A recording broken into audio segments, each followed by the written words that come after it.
আমি ফিল আরদি খলিফা শব্দ নিয়ে ব্যাখ্যায় পেয়েছি খলিফা আল্লাহ পাঠাতে চেয়েছেন খানকায়, মসজিদে, মাদ্রাসায়, বাইতের ভেতরে না, পাঠাতে চেয়েছেন জমিনে। আজ বাংলাদেশ সহ বিশ্বের মুসলমানেরা জমিনে নেই, এজন্য জমিনগুলো আজ জালেমরা চাষ করছে,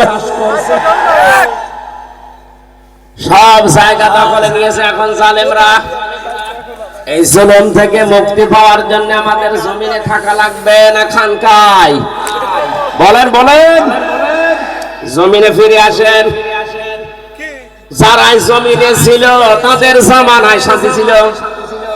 হযরতে দাউদ আলাইহিস সালাম কোথায় ছিলেন? আস্তে বলেন, ইয়া দাউদু ইন্না জাআলনাকা খলিফাতান ফিল আরদি।